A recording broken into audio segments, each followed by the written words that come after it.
Okay, fine. Let us go to that particular problem which I explained in the previous class. Screen visibility ಇದೆಯಾ ಇವಾಗ? Sir screen ಕಾಣಿಸ್ತಿಲ್ಲ. ಬರ್ತಿಲ್ಲ sir. No sir. ಬರ್ತಿದೆ sir. ಬಂತು sir. Okay, so I'll just explain what exactly we did it in the previous class. So one it is, ಒಂದು company ಇದೆ, division A ಮತ್ತೆ division B ಅಂತ. ಡಿವಿಷನ್ ಎ ಬಂದು ಏನ್ ಮಾಡ್ತಾ ಇದೆ, ಎಕ್ಸ್ ವೈ ಝೆಡ್ ಪ್ರಾಡಕ್ಟ್ ಅನ್ನ ಮ್ಯಾನುಫ್ಯಾಕ್ಚರ್ ಮಾಡಿ ಅದನ್ನ ಹೊರಗಡೆ ಮಾರ್ಕೆಟ್ಗೆ 48 ರೂಪಾಯಿ, 46 ರೂಪಾಯಿ, 40 ರೂಪಾಯಿಗೆ ಸೇಲ್ ಮಾಡ್ತಾ ಇದೆ. ಅವ್ರದ್ದು ಕಾಸ್ಟ್ ಬಂದು ವೇರಿಯಬಲ್ ಕಾಸ್ಟ್ 33 ರೂಪಾಯಿ, 24 ರೂಪಾಯಿ, 28 ರೂಪಾಯಿ ಇದೆ. ಆಮೇಲೆ ಒಂದ್ ಯೂನಿಟ್ ನ ಪ್ರೊಡ್ಯೂಸ್ ಮಾಡೋದಕ್ಕೆ 3 ಗಂಟೆ, 4 ಗಂಟೆ, 2 ಗಂಟೆ ತಗೊಂಡಿದ್ದಾರೆ. ಎಕ್ಸ್ಟರ್ನಲ್ ಮಾರ್ಕೆಟ್ ಅಲ್ಲಿ ಡಿಮ್ಯಾಂಡ್ ಇರೋದು ಬಂದು 800 ಎಕ್ಸ್ ಗೆ, 500 ವೈ ಗೆ, 300 ಬಂದು ಝೆಡ್ ಗೆ. ನಾವು ಡಿವಿಷನ್ ಬಿ ಒನ್ಗೆ 300 ಯೂನಿಟ್ ಆಫ್ ಪ್ರಾಡಕ್ಟ್ ವೈ ಬೇಕಂತೆ. ಅದನ್ನ ಅವನು 45 ರೂಪಾಯಿಗೆ ಹೊರಗಡೆ ಮಾರ್ಕೆಟ್ ಅಲ್ಲಿ ತಗೊಳ್ತಾನೆ. ಅಕಸ್ಮಾತ್ ನೀವೇನಾದ್ರೂ ಅದಕ್ಕಿಂತ ಕಡಿಮೆ ರೇಟಿಗೆ ಕೊಡಕ್ ಆಗ್ಲಿಲ್ಲ ಅಂತಂದ್ರೆ, ಇವಾಗ ಕ್ವಶನ್ ಕೇಳಿದರೆ ಟ್ರಾನ್ಸ್ಫರ್ ಪ್ರೈಸ್ ನ ಫಿಕ್ಸ್ ಮಾಡಿ. ಅಕಸ್ಮಾತ್ ನಿಮ್ಮ ರೆಸ್ಟ್ರಿಕ್ಟೆಡ್ ಅವರ್ಸ್ ಬಂದು 3800 ಅವರ್ಸ್ ಆಗಿದ್ರೆ ಸೊ ಎಷ್ಟು, 5600 ಅವರ್ಸ್ ಆಗಿದ್ರೆ ಎಷ್ಟು ಅಂತ.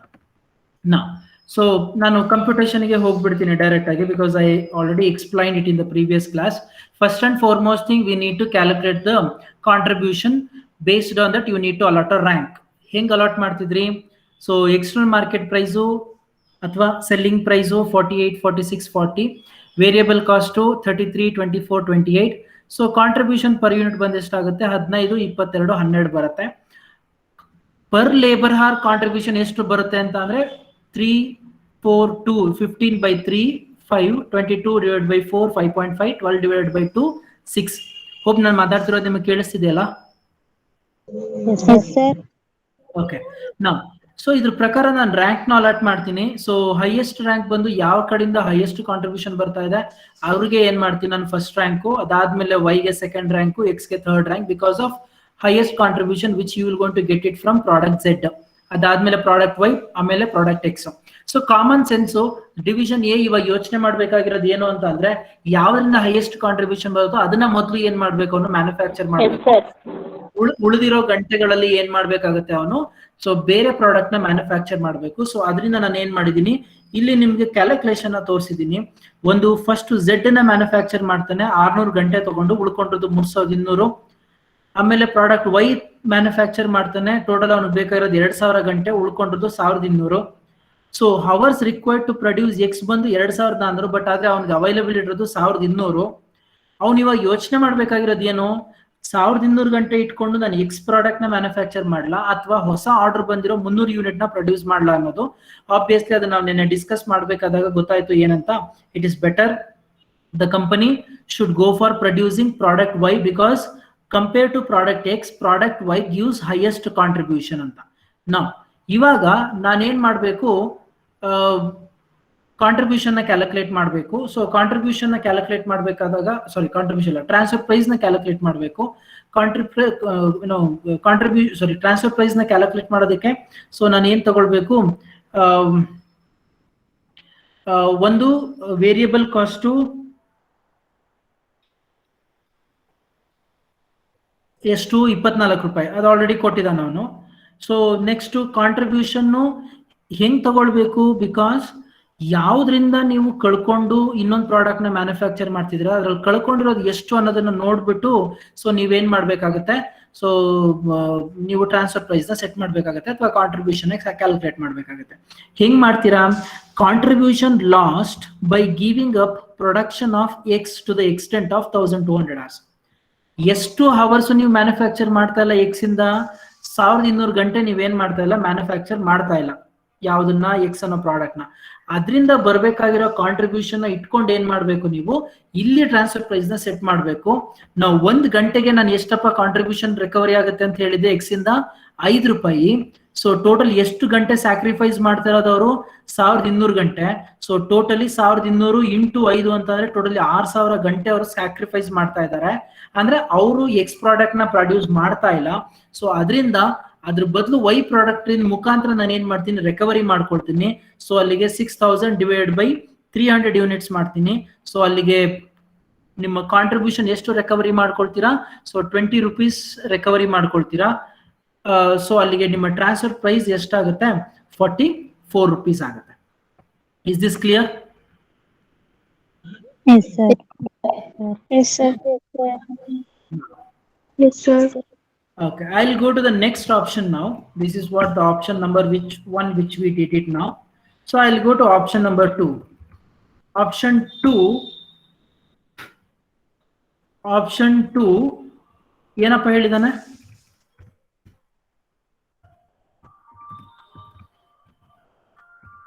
ಏನ್ ಹೇಳಿದಾನೆ? 5,600 labor hours, sir. 5,600 ಲೇಬರ್ ಅವರ್ಸ್ಗೆ ಏನಾಗಿದೆ? ರಿಸ್ಟ್ರಿಕ್ಟ್ ಆಗಿದೆ.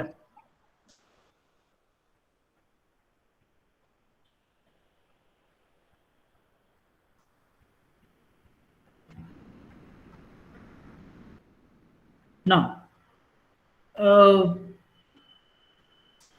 ಈಗ 5,600 hours ಕಾನ್ಸೆಪ್ಟ್ ಇಟ್ಕೊಂಡಾಗ ಸೊ ಇವಾಗ ನಿನ್ನ ಟ್ರಾನ್ಸ್ಫರ್ ಪ್ರೈಸ್ ಯಾವ ರೀತಿ ಸೆಟ್ ಆಗುತ್ತೆ, ಅಥವಾ ನಿಮ್ಮ ಎಕ್ಸ್ ಪ್ರಾಡಕ್ಟ್ ನ ಮ್ಯಾನುಫ್ಯಾಕ್ಚರ್ ಮಾಡಬಹುದಾ ಇಲ್ವಾ?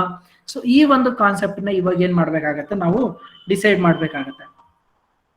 ಓಕೆ, ನಾ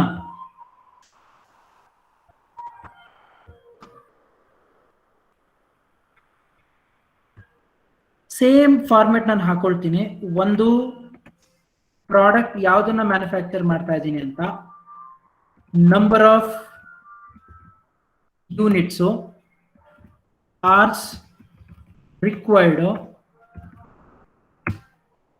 balance, availability of hours. First ಯಾವ್ದಪ್ಪ ಪ್ರೊಡ್ಯೂಸ್ ಮಾಡೋದು ನಾನು? Z, sir. ಎಷ್ಟು ಯೂನಿಟ್ ಪ್ರೊಡ್ಯೂಸ್ ಮಾಡ್ತಿದ್ದೀರಾ? 300 units. 300 units. 300 ಯೂನಿಟ್ಸ್. ಎಷ್ಟು ಹಾರ್ಸ್ ರಿಕ್ವೈರ್ಮೆಂಟ್ ಇದೆ 300 ಯೂನಿಟ್ಸ್ ಪ್ರೊಡ್ಯೂಸ್ ಮಾಡೋದಕ್ಕೆ? 600. ಬ್ಯಾಲೆನ್ಸ್ ಎಷ್ಟು? 5,000. 5,000 ಹಾರ್ಸ್ ಬ್ಯಾಲೆನ್ಸ್. Sir, 5,050 ಹಾಕಿ. ಅಯ್ಯೋ ಸಾರಿ, 5,000. ಸೊ ನೆಕ್ಸ್ಟ್ ವೈಗೆ ಬರ್ತೀನಪ್ಪ. ಟೋಟಲ್ ಎಷ್ಟು ಯೂನಿಟ್ಸ್ ಪ್ರೊಡ್ಯೂಸ್ ಮಾಡ್ತಾನೆ? 500. ಟೋಟಲ್ ಎಷ್ಟು ಅವರ್ಸ್ ರಿಕ್ವೈರ್ಮೆಂಟ್ ಬೇಕು? 2,000. ಬ್ಯಾಲೆನ್ಸ್ ಎಷ್ಟು? 3,000. 3,000. ನಾ ಎಕ್ಸ್ ಪ್ರಾಡಕ್ಟ್ ನ ಮ್ಯಾನುಫ್ಯಾಕ್ಚರ್ ಮಾಡಬೇಕು. ಎಷ್ಟು? 800 ಯೂನಿಟ್ಸ್. 800. ಅವನಿಗೆ ಬೇಕಾಗಿರೋದು 2,400. 2,400. 600 balance. ವೈ ಎಷ್ಟು ಯೂನಿಟ್ಸ್ ಕೇಳಿದ್ರು ಅವರು? 300, sir. ಎಷ್ಟು ಅವರ್ಸ್ ರಿಕ್ವೈರ್ಮೆಂಟ್ ಬೇಕಾಗಿರೋದು? 1,200. 1,200. ಅವೈಲಬಿಲಿಟಿ ಇರೋದು ಎಷ್ಟು? 600. 600 hours. Now the problem here is ನಿನ್ ಕೈಲಿ ಫುಲ್ ಮ್ಯಾನುಫ್ಯಾಕ್ಚರ್ ಮಾಡೋದಕ್ಕೆ ಆಗ್ತಾ ಇಲ್ಲ. Yes or no? Yes, sir. Yes, sir. ಇದು ಒಂದು ಸಿಚುವೇಶನ್. ಇವಾಗ ನಾನು ಏನ್ ಕೆಲಸ ಮಾಡಿದ್ರೆ ನನಗೆ ವರ್ತ್ ಆಗುತ್ತೆ ಅಂತ ಯೋಚನೆ ಮಾಡಿ. ಝೆಡ್ ನ ಫಸ್ಟ್ ಮ್ಯಾನುಫ್ಯಾಕ್ಚರ್ ಮಾಡಿದೆ, 5,000 ಉಳ್ಕೊಂತು. ವೈ ನ ಪ್ರೊಡ್ಯೂಸ್ ಮಾಡಿದೆ, 3,000 ಉಳ್ಕೊಂತು. ಎಕ್ಸ್ ನ ಪ್ರೊಡ್ಯೂಸ್ ಮಾಡಿದೆ, 600 ಉಳ್ಕೊಂತು. ವೈ ನ ಪ್ರೊಡ್ಯೂಸ್ ಮಾಡಕ್ ಹೋದ್ರೆ 1,200 ಬೇಕು, ಬಟ್ ಆದ್ರೆ ಇರೋದೇ 600. ಹಾಗಾದ್ರೆ ನೀವು ಎಷ್ಟು ಪ್ರೊಡ್ಯೂಸ್ ಮಾಡಕ್ಕಾಗತ್ತೆ? ಬರೀ 150 ಯೂನಿಟ್ ಮಾತ್ರ ಪ್ರೊಡ್ಯೂಸ್ ಮಾಡಕ್ಕಾಗತ್ತೆ. ಹೌದಾ? ನೀವು ಹಿಂಗೇನಾದ್ರೂ ಮ್ಯಾನುಫ್ಯಾಕ್ಚರ್ ಮಾಡಿದ್ರೆ ಈ ಆರ್ಡರ್ಲಿ ಫಸ್ಟ್ ಝೆಡ್, ಆಮೇಲೆ ವೈ, ಆಮೇಲೆ ಎಕ್ಸ್, ಆಮೇಲೆ ವೈ ಮ್ಯಾನುಫ್ಯಾಕ್ಚರ್ ಮಾಡಿದ್ರೆ, ಸೊ ನೀವು ಇದನ್ನ ಎಷ್ಟು ಮ್ಯಾನುಫ್ಯಾಕ್ಚರ್ ಮಾಡ್ತೀರಾ? ಬರೀ 150 ಮಾತ್ರ ಏನ್ ಮಾಡ್ತೀರಾ? ಮ್ಯಾನುಫ್ಯಾಕ್ಚರ್ ಮಾಡಿ. ಸರಿನಾ?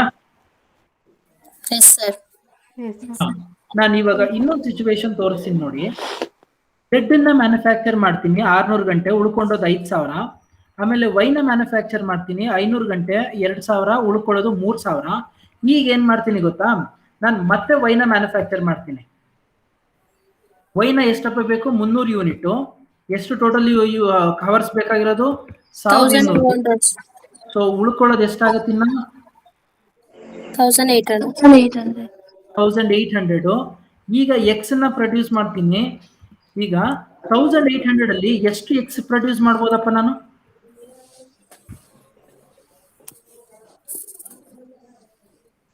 ಪರ್ ಯೂನಿಟ್ ಎಷ್ಟು ನಂಬರ್ ಆಫ್ ಅವರ್ಸ್ ಬೇಕು ಒಂದು ಯೂನಿಟ್ ನ ಪ್ರೊಡ್ಯೂಸ್ ಮಾಡೋದಕ್ಕೆ? 3. Three. ಹಾ, ಸೊ 1800 ಡಿವೈಡ್ ಬೈ 3 ಮಾಡಿದ್ರೆ 3 so 600 units. 600.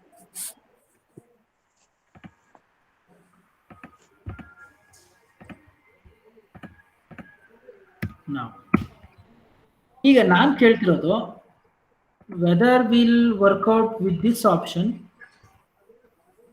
R this option, ಯಾವ್ದು ನಿಮ್ಗೆ ವರ್ತು ಅನ್ಸುತ್ತೆ ನೋಡಿ ಇವಾಗ. Sir option 2. ಆಪ್ಷನ್ 2 ಯಾಕೆ? ಸರ್ ಅದು ವೈ ಪ್ರಾಡಕ್ಟ್ ಅಡಿಷನಲ್ ಆಗಿ 300 ಪ್ರೊಡ್ಯೂಸ್ ಮಾಡಕ್ ಹೇಳಿದಾರಲ್ವಾ ಸರ್? ಓಕೆ, ಅದನ್ನ ಪ್ರೊಡ್ಯೂಸ್ ಮಾಡಿದ್ರೆ ಅದು ಹೊರಗಡೆ ಮಾರ್ಕೆಟ್ ಅಲ್ಲಿ 45 ಸಿಗುತ್ತೆ. ಓಕೆ, ಹಂಗಾಗಿ ವೈನೇ ಪ್ರೊಡ್ಯೂಸ್ ಮಾಡಿದ್ರೆ ಅವ್ರ ಕಂಪ್ನಿ ಅವ್ರ ಡಿವಿಷನ್ಗೆ ಕೊಡ್ಬೋದಲ್ವಾ ಸರ್? ಅದರಿಂದ ಪ್ರಾಫಿಟ್ ಆಗುತ್ತೆ.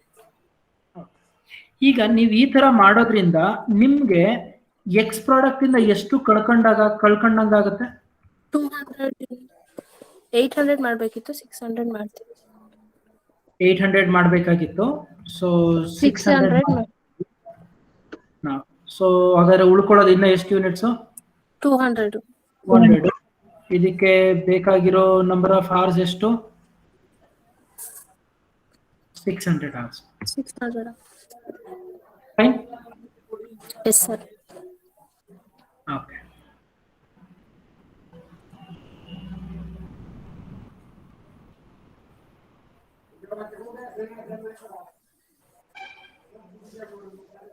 Now,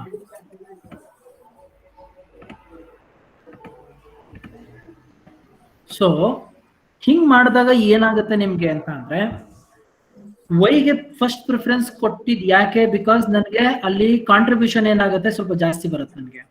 ಸೊ ಕಾಂಟ್ರಿಬ್ಯೂಷನ್ ಜಾಸ್ತಿ ಬರೋದ್ರಿಂದ ಏನಾಗುತ್ತೆ, ಸೊ ನನಗೆ ಎಕ್ಸ್ ನ ಪ್ರೊಡ್ಯೂಸ್ ಮಾಡಿದ್ರೆ 50 ಪೈಸೆ ಕಡಿಮೆ ಬರೋದು, ಇದರಿಂದ ಏನಾಗುತ್ತೆ ನನಗೆ ರಿಕವರಿ ಆಗುತ್ತೆ ಅಂತ. ಸೊ ಅಲ್ಲಿಗೆ ಮೈ option 2 is better compared to option number 1. Yes or no? Yes sir. Now let us move on to the calculation of transfer price. Now calculation of transfer price when hours restricted to 5600 hours. ಸ್ವಲ್ಪ ಎಲ್ಲರೂ ಸ್ವಲ್ಪ ಯೋಚನೆ ಮಾಡಿ ನನಗೆ answer ಮಾಡಿ. ಈಗ contribution ಹೆಂಗ್ ತಗೊಳ್ಬೇಕು ಅಥವಾ ಎಷ್ಟು ತಗೊಳ್ಬೇಕು ಅಂತ. ವೇರಿಯಬಲ್ ಕಾಸ್ಟ್ ನಾನು ಏನು ಮಾತಾಡೋಕೆ ಹೋಗಲ್ಲ, because that will be remain same, that is 24 rupees. Then add contribution just ನನಗೆ ಕ್ಯಾಲ್ಕುಲೇಷನ್ ಮಾಡ್ತಾ ಹೇಳಿ, ಜಸ್ಟ್ ಫ್ಯೂ ಸೆಕೆಂಡ್ಸ್ ನಿಮಗೆ ಟೈಮ್ ಕೊಡ್ತೀನಿ ನಾನು, or else take 2 minutes time ತಗೊಳ್ಳಿ, ಅಷ್ಟರೊಳಗೆ ಹೇಳಿ ನನಗೆ.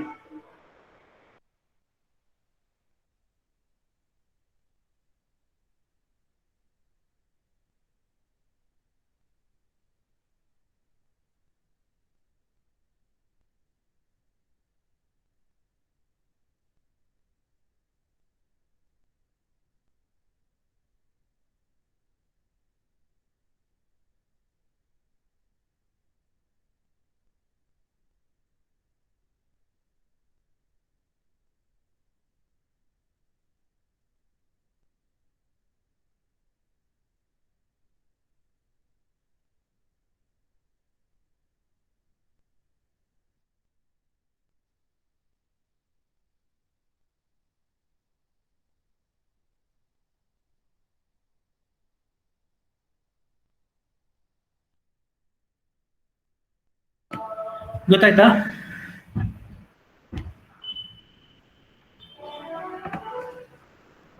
ಹಲೋ, ಮಾತಾಡ್ರು.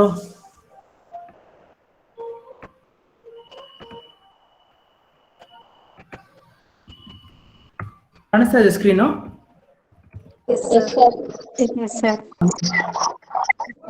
ಕಾಂಟ್ರಿಬ್ಯೂಷನ್ ಹೆಂಗ್ ಕ್ಯಾಲ್ಕುಲೇಟ್ ಮಾಡ್ತೀವಿ ಈಗ? 600 into 5 into 5 contribution sir.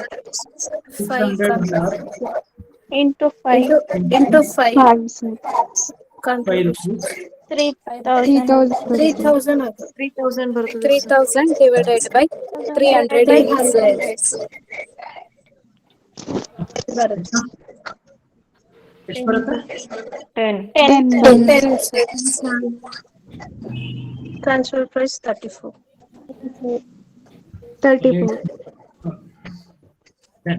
ಇಷ್ಟೇ ಕ್ಯಾಲ್ಕುಲೇಟ್ ಗೊತ್ತಾಯ್ತಾ ಕಾನ್ಸೆಪ್ಟ್ ಹೆಂಗೆ ಅಂತ? ಸರ್ ಹೇಳಿ ಸರ್ ಇದು 3,000 ಗೊತ್ತಾಯ್ತು, ಡಿವೈಡೆಡ್ ಬೈ 300 ಗೊತ್ತಾಗ್ಲಿಲ್ಲ ಸರ್. 300 ಬಂದು ಇದು 300 ಯೂನಿಟ್ಸ್ ಯಾವುದು ವೈನ ಮ್ಯಾನುಫ್ಯಾಕ್ಚರ್ ಮಾಡ್ತಿದ್ದೀರಲ್ಲ ಇದು ಸರಿ ಸರ್. ಇದು ಮತ್ತೆ ಇದು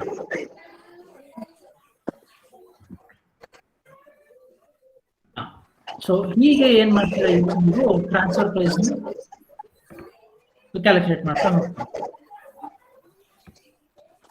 ಮ್ಯೂಟ್ ಮಾಡಿದ್ವಿ ಎಲ್ಲರೂ. Okay. So this is how the transfer price will going to be calculated if it is the restricted hours is 5,600.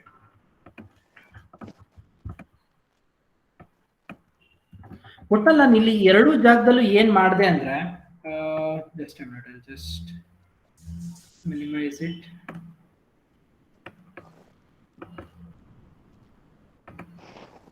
Okay, I'll show it here.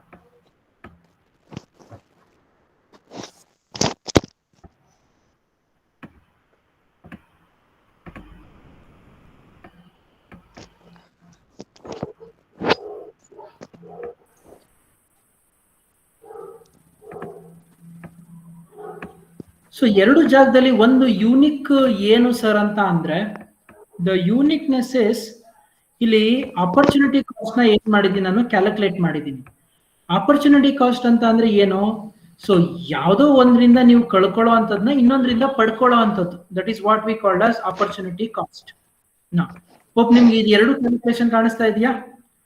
Option number 1, option number 2. Yes sir. Okay, option number 2 ಅನ್ನೋದಕ್ಕಿಂತ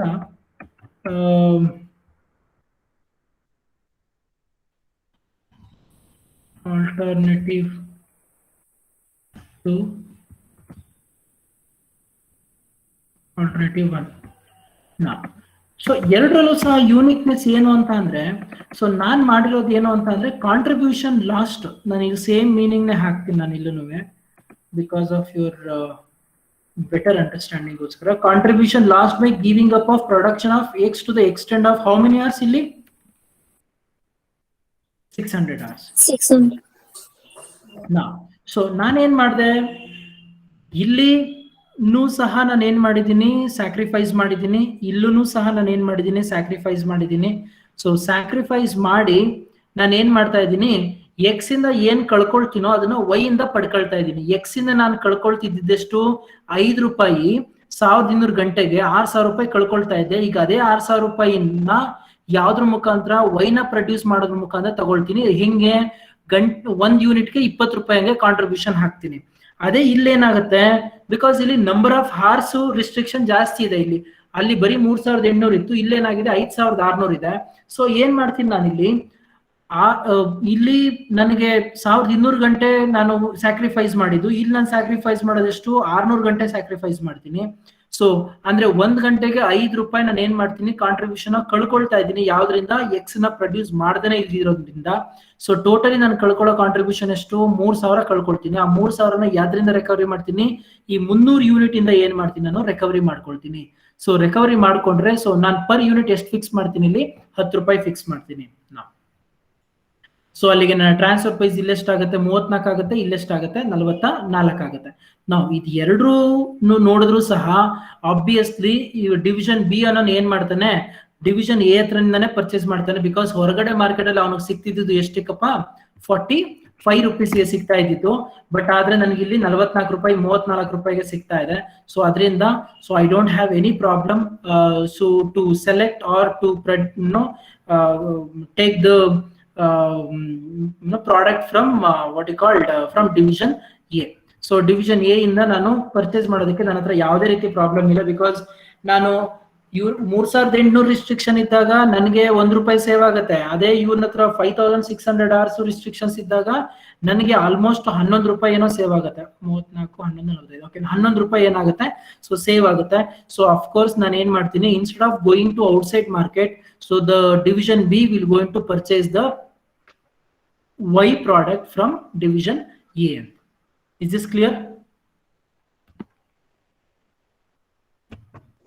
Yes, sir. Yes, sir. C ಈ ತರ problems ನಿಮ್ಗೆ usual ಆಗಿ 15 ಮಾರ್ಕ್ಸ್ಗೆ ಕೇಳುವಂತ chances ಜಾಸ್ತಿ ಇರುತ್ತೆ. So 15 ಮಾರ್ಕ್ಸ್ಗೆ ಈ ತರ ಕೇಳಿದಾಗ ನಾನು ತುಂಬಾ ಎಲಾಬ್ರೇಟ್ ಆಗಿ ನಾನು ಮಾಡಿದ್ದೀನಿ. ಐ ಥಿಂಕ್ ನಿನ್ನೆ ನೀವು ನಾನು ಸೊಲ್ಯೂಷನ್ ಕಳಿಸಿದ್ದನ್ನ ನೀವು ನೋಡಿದ್ರಿ ಅನ್ಸುತ್ತೆ. ಅದ್ರಲ್ಲಿ ತುಂಬಾ ಸಿಂಪಲ್ ಆಗಿ ಕೊಟ್ಬಿಟ್ಟಿದ್ದಾನೆ, ಆಯ್ತಾ. ಬಟ್ ಕೆಲವೊಂದ್ಸಲ ಏನಾಗುತ್ತೆ, ಡೈರೆಕ್ಟ್ ಆಗಿ ನೋಡಿದಾಗ ನಮ್ಗೆ ಅಷ್ಟು ಕ್ಲಾರಿಟಿ ಇಲ್ಲದೆ ಇರೋದ್ರಿಂದ ನಾನು ಸ್ವಲ್ಪ ಡೀಟೇಲ್ಡ್ ಆಗಿ ಎಕ್ಸ್ಪ್ಲನೇಷನ್ ಕೊಟ್ಟಿದ್ದೀನಿ. ಬಟ್ ನೀವು ಬರಿಬೇಕಾಗಿರೋದು ಎಕ್ಸಾಮಿನೇಷನ್ ಪಾಯಿಂಟ್ ಆಫ್ ವ್ಯೂ ಇಂದ ಯಾವ್ಯಾವ್ದು ಅಂತ ಅಂದ್ರೆ, ಒಂದು, ಸೊ ನಾನು ನಿಮ್ಗೆ ತೋರಿಸ್ತಾ ಇದ್ದೀನಿ ನೋಡಿ, ಒಂದು ಇದು ಯಾವುದು computation of contribution per labour hours ಇದೆಯಲ್ಲ, ಸೊ ಇದು ಒಂದು ನೀವು ಬರಿಬೇಕಾಗಿರುವಂತದ್ದು. ಅದಾದ್ಮೇಲೆ 2 ಈ ಬ್ಯಾಲೆನ್ಸಿಂಗ್ ಇದೆಯಲ್ಲ, ಇದು 2. ಅದಾದ್ಮೇಲೆ ನೆಕ್ಸ್ಟ್ ಡೈರೆಕ್ಟ್ ಆಗಿ ಇದು 3ನೇ ಕೆಲಸ, ಅದಾದ್ಮೇಲೆ ಇದು 4ನೇ ಕೆಲಸ. ಇಷ್ಟೇ ನೀವು ಬರಿಬೇಕಾಗಿರೋದು, ಆಕ್ಚುಲಿ ಇನ್ನೇನು ಬರೆಯೋಂಗಿಲ್ಲ.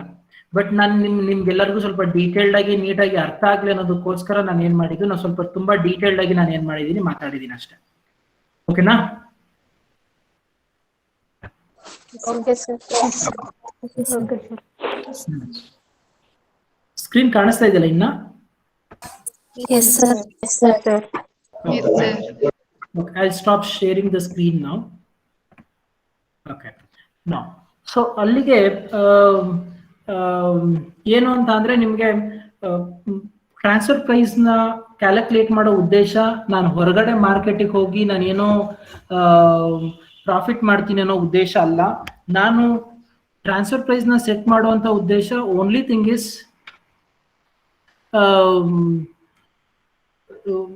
the transfer price set ಮಾಡುವಂತ ಉದ್ದೇಶ only thing is to know the divisional performance of an organisation. ಒಂದು ಆರ್ಗನೈಸೇಷನ್ ಒಳಗಡೆ ಆ ಒಂದು ಆರ್ಗನೈಸೇಷನ್ ನ ಒಂದು ಪರ್ಫಾರ್ಮೆನ್ಸ್ ಯಾವ ರೀತಿ ಇದೆ ಅನ್ನೋದನ್ನ ನಾನು ಚೆಕ್ ಮಾಡ್ಕೊಳ್ಳೋದಕ್ಕೋಸ್ಕರ ಏನ್ ಮಾಡ್ತೀನಿ ನಾನು, ಸೊ ಈ ಒಂದು ಟ್ರಾನ್ಸ್ಫರ್ ಪ್ರೈಸ್ ನ ಸೆಟ್ ಮಾಡ್ತೀನಿ. ಈ ತರ ಮಾಡೋದ್ರಿಂದ ಏನ್ ಗೊತ್ತಾಗತ್ತೆ ನನಗೆ, ಸೊ ಈ ತರ ಮಾಡೋದ್ರಿಂದ ನನಗೆ ಆಯಾ ಡಿವಿಷನ್ ನ ಪರ್ಫಾರ್ಮೆನ್ಸ್ಗಳು ಯಾವ ರೀತಿ ಇರ್ತಾ ಇದೆ, ಮತ್ತೆ ಆಯಾ ಡಿವಿಷನ್ಗೆ ನಾನು ಏನು ರೆಸ್ಪಾನ್ಸಿಬಿಲಿಟಿ ಅಲಾಟ್ಮೆಂಟ್ ಮಾಡಿದ್ದೀನಿ, ಆ ರೆಸ್ಪಾನ್ಸಿಬಿಲಿಟಿ ಮಾಡಿದ್ರಿಂದ ಸೊ ನನ್ನ ಒಂದು ಕಂಪನಿಯ ಪರ್ಫಾರ್ಮೆನ್ಸು ಪ್ಲಸ್ ಡಿವಿಷನಲ್ ಪರ್ಫಾರ್ಮೆನ್ಸು ಯಾವ ರೀತಿ ಇಂಪ್ರೂವ್ಮೆಂಟ್ ಆಗ್ತಾ ಇದೆ ಅನ್ನೋದನ್ನ ಏನ್ ಮಾಡ್ತಾ ಹೋಗ್ಬೋದು ನಾನು, ಸೊ ಡೀಟೇಲ್ಡ್ ಆಗಿ ಅರ್ಥ ಮಾಡ್ಕೊಳ್ತಾ ಹೋಗ್ಬೋದು. So that is what the intention behind. So why exactly this responsibility accounting ಮತ್ತೆ ಟ್ರಾನ್ಸ್ಫರ್ ಪ್ರೈಸ್ ಅನ್ನೋ 2 ಕಾನ್ಸೆಪ್ಟ್ಸ್ಗಳನ್ನ ನಿಮ್ಮ ಫಸ್ಟ್ ಮಾಡೆಲ್ ಇಟ್ಟಿರುವಂಥದ್ದು. ಒಟ್ನಲ್ಲಿ ಏನು ಅಂತಂದ್ರೆ ನಾನು ಹೊರಗಡೆ ವಿಚಾರದ ಬಗ್ಗೆ ನಾನು ಮಾತಾಡಲ್ಲ. ವಿತಿನ್ ದ ಆರ್ಗನೈಸೇಷನ್ ಒಳಗಡೆ ನಿನ್ನ ಪರ್ಫಾರ್ಮೆನ್ಸ್ ನ ಯಾವ ರೀತಿ ಇಂಪ್ರೂವ್ ಮಾಡ್ಕೊಳ್ಬೇಕು ಅನ್ನೋದು ಉದ್ದೇಶಕ್ಕೋಸ್ಕರನೇ ನಿಮ್ಗೆ ಈ ರೆಸ್ಪಾನ್ಸಿಬಿಲಿಟಿ ಅಕೌಂಟಿಂಗು ಮತ್ತೆ ಯಾವುದು ನಿಮ್ಮ what we called as transfer pricing ಅನ್ನೋ ಈ 2 ಕಾನ್ಸೆಪ್ಟ್ಗಳನ್ನ ಇಟ್ಟಿರುವಂತ ಉದ್ದೇಶ. ಬೇರೆ ಇನ್ಯಾವ ಒಂದು ಉದ್ದೇಶದಿಂದ ಈ 1-2 ಕಾನ್ಸೆಪ್ಟ್ಸ್ಗಳನ್ನ ಇಟ್ಟಿಲ್ಲ. ಓಕೆ, ಸೊ ಇದರಲ್ಲಿ ನಾನು ನಿಮ್ಗೆ ಪ್ರಾಬ್ಲಮ್ ನಂಬರ್ 8, 9, 11 ಮಾತ್ರ ಮಾಡಿಸಿದ್ದೀನಿ. 10 ಮತ್ತೆ 12 2 ಪ್ರಾಬ್ಲಮ್ಸ್ನ ನಾನು ಮಾಡಿಸಿಲ್ಲ ನಿಮಗೆ. ವೈ? ಬಿಕಾಸ್ ಇವಾಗ ನಾವೇನು ಅನಾಲಿಸಿಸ್ ಮಾಡಿದ್ವಿ ಇದಕ್ಕಿಂತ ಇನ್ನೊಂದು ಸ್ವಲ್ಪ ಡೀಟೇಲ್ಡ್ ಆಗಿ ಯೋಚನೆ ಮಾಡಿ ನಾವು ಏನ್ ಮಾಡಬೇಕು, ಆ ಪ್ರಾಬ್ಲಮ್ನ ಸಾಲ್ವ್ ಮಾಡಬೇಕು. ಸೊ ಅದರಿಂದ ಮೀನ್ ವೈಲ್ ನಾನು ಸ್ಟಾಪ್ ಮಾಡ್ತೀನಿ ಆ ಪ್ರಾಬ್ಲಮ್ನ ಎಕ್ಸ್ಪ್ಲೈನ್ ಮಾಡೋದಕ್ಕೆ. ಬಿಕಾಸ್ ನಮಗೆ ಒಂದ್ಸಲ ರೆಗ್ಯುಲರ್ ಕ್ಲಾಸಸ್ ಅಟೆಂಡ್ ಮಾಡಿದ್ರೆ ಐ ಥಿಂಕ್ ನಾನು ಫೇಸ್ ಟು ಫೇಸ್ ಕೂತ್ಕೊಂಡು ಮಾತಾಡಿದ್ರೆ ಐ ಥಿಂಕ್ ನನಗೆ ಇನ್ನೂ ಈಸಿಯಾಗಿ ಆ ಪ್ರಾಬ್ಲಮ್ಗಳನ್ನ ಎಕ್ಸ್ಪ್ಲೈನ್ ಮಾಡ್ಬೋದು. ಅದೇ ಉದ್ದೇಶಕ್ಕೋಸ್ಕರ ನಾನು ಅದನ್ನ ಇವಾಗ ಮಾಡಿಸ್ತಾ ಇಲ್ಲ. So what I do is ನಾವು ಆ 2 ಪ್ರಾಬ್ಲಮ್ನ ನಾನು ಸದ್ಯದ ಮಟ್ಟಿಗೆ ನಾನು ಸ್ಟಾಪ್ ಮಾಡಿ ನಿಮ್ಮ ನೆಕ್ಸ್ಟ್ ಮಾಡ್ಯೂಲ್ಗೆ ನಾನು ಡೈರೆಕ್ಟ್ ಆಗಿ ಎಂಟ್ರಿ ಕೊಡ್ತೀನಿ. So once offline classes start ಮಾಡಿದ್ಮೇಲೆ we will look into that those 2 ಪ್ರಾಬ್ಲಮ್ಸ್ನ ನಾವು ಡಿಸ್ಕಸ್ ಮಾಡೋಣ. ಸೊ ನಿಮಗೆ ಈ ಒಂದು ಪ್ರಾಬ್ಲಮ್ ಇಂದ ನಿಮ್ಗೆ ಇನ್ನೂ ಏನಾದರೂ ಕ್ಲಾರಿಫಿಕೇಶನ್ ಬೇಕು ಅಥವಾ ಟ್ರಾನ್ಸ್ಫರ್ ಪ್ರೈಸಿಂಗ್ ಇಂದ ಅಂತ ಅಂದ್ರೆ ಸೊ ಕೇಳಿ. ಸೊ ಏನೂ ಇಲ್ಲ ಅಂತ ಅಂದ್ರೆ I think we will move to the further concepts.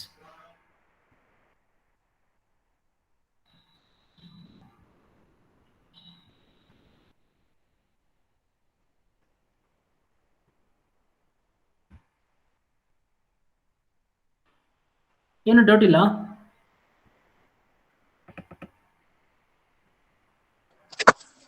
No, sir. ಅರ್ಥ ಆಗಿದೆ ಸರ್. Okay okay fine. ನಾ ಸೊ ನಾನು ಇವತ್ತಿನ ಕ್ಲಾಸ್ನ ವೈಂಡ್ ಅಪ್ ಮಾಡೋದಕ್ಕಿಂತ ಮುಂಚೆ ನಿಮಗೆ ಈ ಸ್ಕ್ರೀನ್ ಕಾಣಿಸ್ತಾ ಇದೆಯಾ? PDF screen?